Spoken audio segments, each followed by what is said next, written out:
Sev7en. Tell her. You nasty boy, you nasty. You nasty boy, you nasty. You a nasty boy, you nasty. Niggas wanna party with the dolly. Niggas wanna pull up in Ferraris. Popping on that thing like a molly. Niggas wanna cop like a cop bag. I precise my skills, precise these kills. Niggas so mad I'm real, what's the deal? Niggas wanna cop and fill, then drop a mill. The ass so round like hills. I be fucking it up. In the back of them trucks. So that nigga fuck a beach, just swim in my guts. I'm a bad little bitch, what the fuck is up? These rappers be sucking my balls. Niggas on pause, gas my risk of flaws. What's the cause? Word to my dick of cows. I stick a nigga up like a dick of cows. Niggas wanna party with the dolly. Niggas wanna pull up in Ferraris. Popping on that thing like a molly. Niggas wanna cop like a cop. You nasty boy, you nasty. You a nasty boy, you nasty. You a nasty boy, you nasty. You a nasty boy, you nasty. I got an old nigga in Jamaica. Nigga that's known for his papers. Yes, he got a couple little acres. Dick size 11, I could take her. Now he want the Prada and that Gucci mama. Versace on the body when I bring that drama. Sucking on my pussy like his baby mama. I love a hood dick with some big commas. Now he want me to suck the tip, to suck the dick. I think I wanna flip the shit and fuck his bitch. He looking like, what is this? I said, baby boy, don't you love a grip? What the fuck, put your face in it. Stop playing, put some taste in it. Roll up the weed, nigga, put some lace in it. Set up the cameras, but don't put my face in it. Niggas wanna party with the dolly. Niggas wanna pull up in Ferraris. Popping on that thing like a molly. Niggas wanna cop like a cop. You nasty boy, you nasty. You a nasty boy, you nasty. You a nasty boy, you nasty. You a nasty boy, you nasty. Shorty nasty, slap his dick up on my face. Pull my hair, nigga, you know that this ain't no lace. Nut in my mouth, I love the way that dicky tastes. Freaky bitch, we be fucking all over daddy new place. Quick to catch a case, cause I hate fighting. Never call this baby moms, cause that shit trifling. Bad bitch, do a bid up in Rikers Island. On any block, I Millie rock like Hardy, what's poppin'? BEC, KY me, the only thing poppin' since the girls with bum ass weave. Ghetto bitch probably graduated a GED. Come on nigga, you know none of these bitches fucking with me, cause I'm a queen and all these bitches peasants. Christmas Eve, come and open up your presents. Living in the past, Becky, all up in the present. Setting up your future, all these racks that I've been getting, niggas be forgetting. Niggas wanna party with the dolly. Niggas wanna pull up in Ferraris. Popping on that thing like a molly. Niggas wanna cop like a cop. You nasty boy, you nasty. You a nasty boy, you nasty. You a nasty boy, you nasty. You a nasty boy, you nasty. You so nasty. You nasty. You nasty. You nasty. Come on, nigga, you know that I'm nasty. Seven. Precious. It's about to be a takeover. Cheer. You nasty. Oh, you nasty.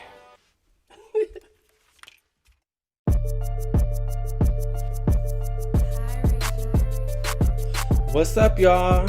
It's Big Boomy reporting live from Oakland, California.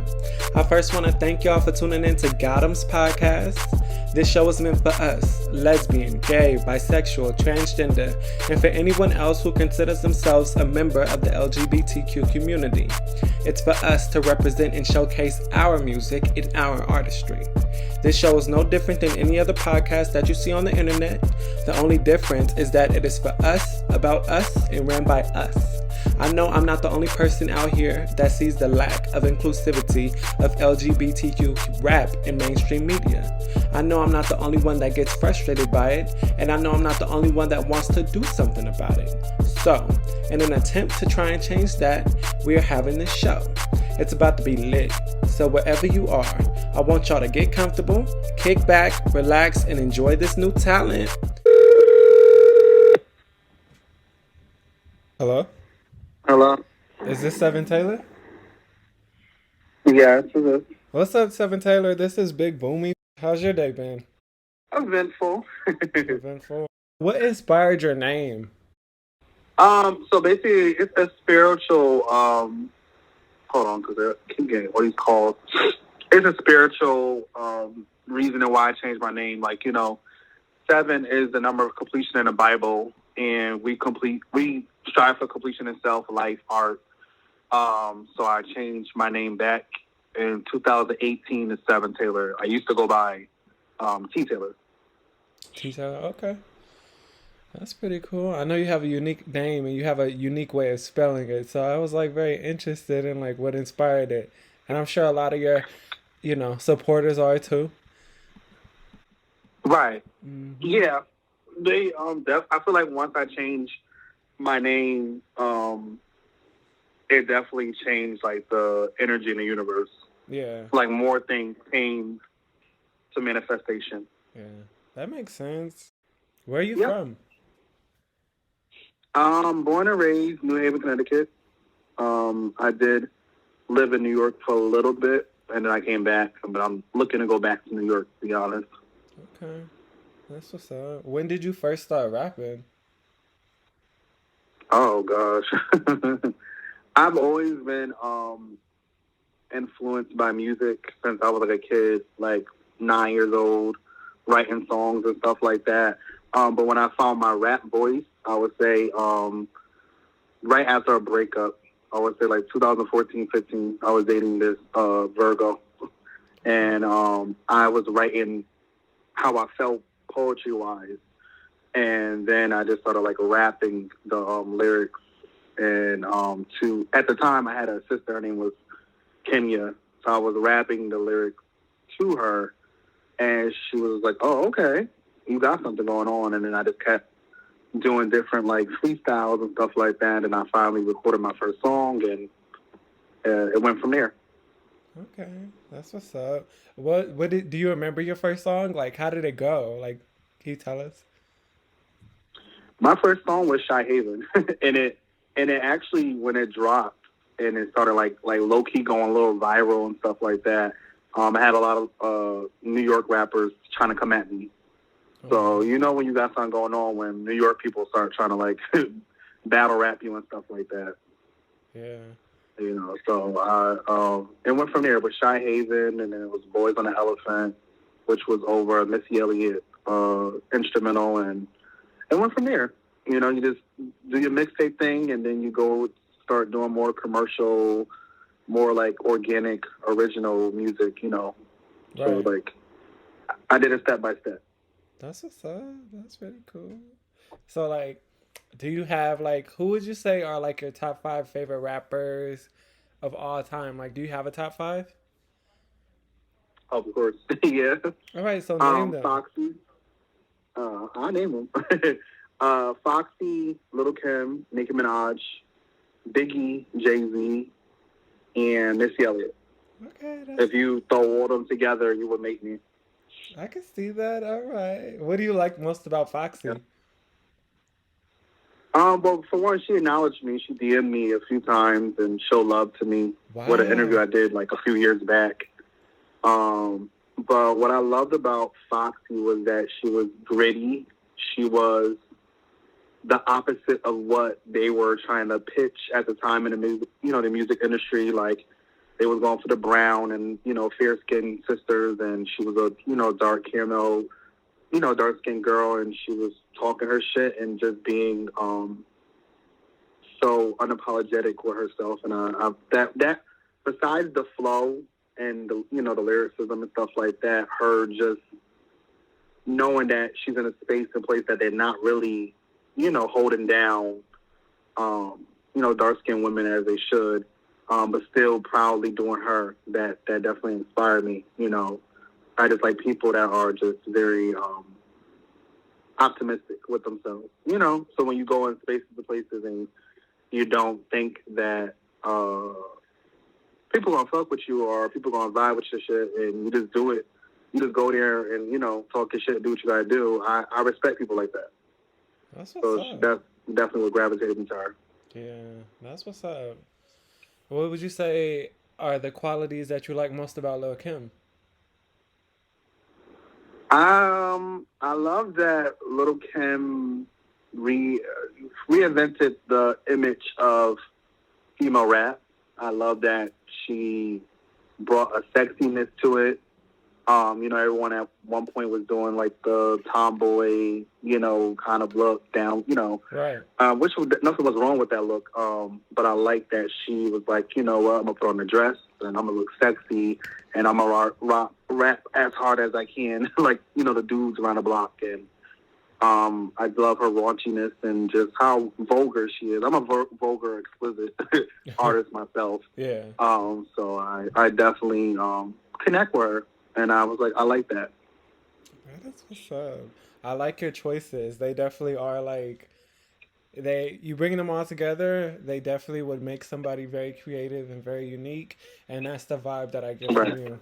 So that's what's up. Oh, That's thank very you. I dope. appreciate it. Yeah, no problem. You're welcome. All right. So like, do you think that you like faced any difficulties, like as a gay rapper, like trying to make it in the music industry? Of course. I think because, okay, so like when I came out, it was Cakes the Killer and different other queer voices happening in the underground scene going towards mainstream. And that was like 2014, 15. Mm-hmm. So when I slid in and I seen an opportunity for me to come up and, do my thing, I knew it was going to take a lot of time and effort to get people to not focus so much on my sexuality, but actually focus on my talent. Right. And I think that's important when you are an artist of any experience, for people to focus on what you're creating rather than what you're doing in your bedroom. That's none of your business. Yeah. But it's the social media world, so they want to know what you're doing in your bedroom. They want to know what you did when you woke up in the morning and stuff like that. So it's kind of weird right by now. It's not really much mystery with artists anymore. But I think overall, just me being a more, thick stature guy and black and gay, I faced a lot of different obstacles, just based on those things. And I feel like I've been navigating through it very much, better than a lot of people have been. And I'm very, like I said, I'm very optimistic with myself, so I never, as a kid, and this is something as a kid, I never allowed what someone thought of me or how they felt about something describe or create my experience. I've always led with just being my own person. And I feel like that is the number one ingredient that you need in your craft is let people talk, let people give advice. Not all advice is good advice, but you have to also lead with your own, your own beat of your own drum. Right. Because at the end of the day, you have your own purpose. So what's clear as day to me can't be clear as day to the next person. Mm-hmm. What's meant for me is not meant for the next person. Right. And I feel like that's very important, especially with, my peers sometimes, rap peers being not so positive at times or not so authentic in who they are. People congratulate you and admire your talents, but they also secretly shade you and are jealous of you and, right. Hope for downfalls and stuff like that. So, you experience a lot of that. And it's not just the rap ones, it's singing ones too. It's, yeah. So I think overall, you just learn to navigate through this industry the best way you can when you learn more about everybody ain't your friend. That's very Come and do your true. job and leave. Yeah. Everybody ain't your friend, and you just have to make sure you do They you sure and ain't. be authentic, like you said, and the best will come Right. your way. You said it very well. Yeah. Right. Yeah. So, like, do you have like any Right. like? It's a good experience. Mm-hmm. Do you have any like projects that you're working on, or like anything you want your supporters to know about? Well, I'm currently in the process of working on a deluxe project. To the project that I released in July, which was This Will Be Years to Jimmy Taylor, which is on all streaming platforms and services. Which that has been getting a lot of like love and accolades, and people discovering it every day. Like I get new people discovering my music every day. And so I was already gonna do a deluxe to it, but the deluxe is not gonna be like a repackage. So that's gonna be its own theme and 5 to 7 new tracks and a whole new direction. And just I wanted it to be like movie 1 and movie 2.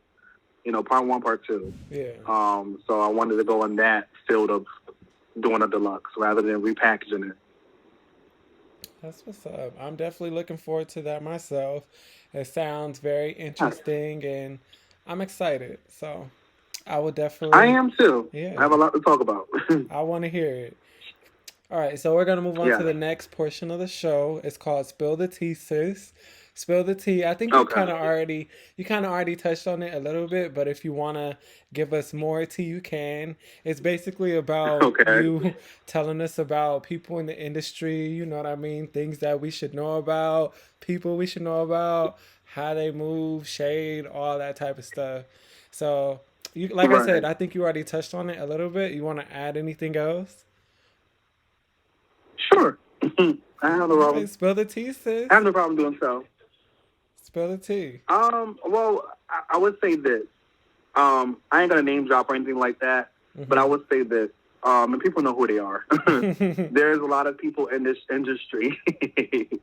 There's a lot of people in this industry that are very manipulators, and they seek to bully people and create these false narratives about people when they don't get their way, or when they feel threatened by your talent. And I feel like it's very important for us to understand that, now that I am where I'm at and I'm, making my way towards mainstream success, is that I'm a gatekeeper. And I feel like when you're a gatekeeper, when you've had some years under your belt with doing something, you automatically become a gatekeeper. And I feel like when there's new people coming into the game, you need to be more of like co-signing, opening the door, giving them that experience that you wish you had when you came in. Like I said, when I came to the situation, there was only a very few queer voices, happening. And now it's so many. Yeah. Now it's so many people doing it. So many people are just, living their truth and doing stuff like that. And I'm happy for that. But it also just, navigates back to the fact that there is such a small window, happening for us, such a small window of opportunity. And if you spend your time online hating and creating drama or trying to create fake narratives or trying to stop someone bag or trying to stop someone's success, you can't stop anything that's designed and that is already given and proven by God. Right. You can't do anything to interrupt what God has happening for me, happening for the next person, and so on and so forth. So what you need to do is take that energy and that time and perfect your craft. Do what you got to do, step your flow up. Get the bars together. Step your pussy up. Step your pussy up. Yeah, I feel you. I feel you. Don't hate. Step up your game. Right. And they know who they are. And the shoe will definitely fit. Like a Cinderella story. Like a Cinderella story. I feel you. Okay.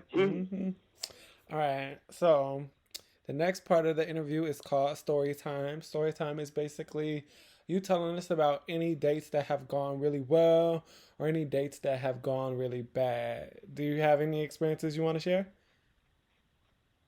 Any dates? Like dating form? Yeah, like, you went on a really good day, you went on a really bad day. Like, you want to tell us about it? Sure. Okay. I would say I could tell an experience of dating someone and that going sour, like when you are like driven with your career and you're doing stuff and you're not dating someone that is, I would say, equally yoked as you, like they're not really driven in their own life. Yeah. That could sometimes compromise your art.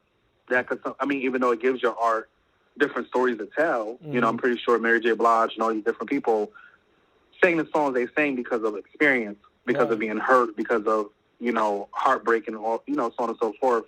But you got to be very important. You got to be very important. You got to be very certain about who you date, because it's very important that you know the energies that you have around you. Yeah. Because there's so many people, even the men that, and women or men or whatever you choose to do that you sleep with, can be your number one hater.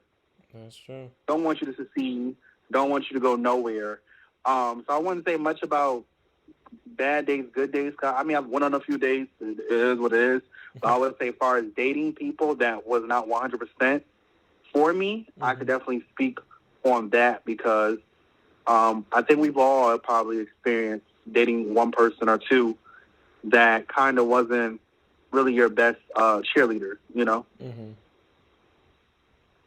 I feel you. I understand exactly what you're saying. Mad facts. Mad tea. Right. Right. Very much. Yeah. Very much. Well, all right. Is there anything else you want to like say to like your supporters or anything? Yes. I want to say thank you to everyone that shows me love. Um, from the UK to Russia to all the places I get DMs from and people tagging me in my music and stuff like that. I definitely want to say thank you so much. I feel like um, this is a privilege, even though I'm still in the early stages of my career. It's still a privilege to reach these places that I have not visited yet, and to touch people and to inspire people to rap and sing and do whatever they want to do. And I humbly want to just, like I said, thank people that just take a chance, on a Seven Taylor song and listen to my music and vibe with it. And I definitely got visuals and all that stuff coming. I'm getting a lot of things together for the budget for that. And of course, the deluxe project is coming as well. All that's coming next year. Probably top of next year, depends. I'm also working on a new book. I am an author as well. I'm working on my fourth book, which is called Blood Moons, Conversations with My Ancestors, and that drops next year as well. And I'm excited for people to read that. And shout out to my readers that, support me with my, literacy work. And what else?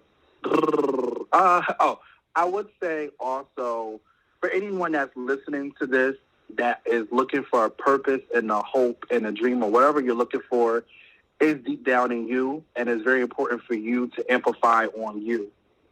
No one can make shit happen for you but you. Faith without work is dead. And it's very important for us to know that we need to be the engine behind the shit that we want to do and create. And if you see something that has not been created, then create it. Exactly. That's your mission. That's your purpose. If you see a wall, a division, whatever the situation is that has not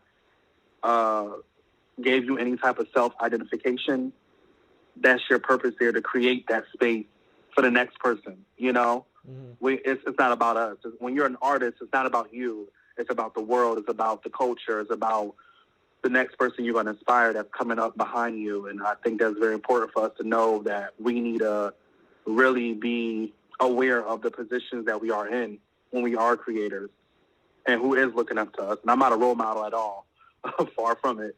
But what I do is I do amplify and I do open spaces for upcoming LGBTQ, UTRS, or whatever, individuals that are looking to get their voice heard. And I think that's very important. And thank you so much for this interview. And I'm looking forward to, it coming out.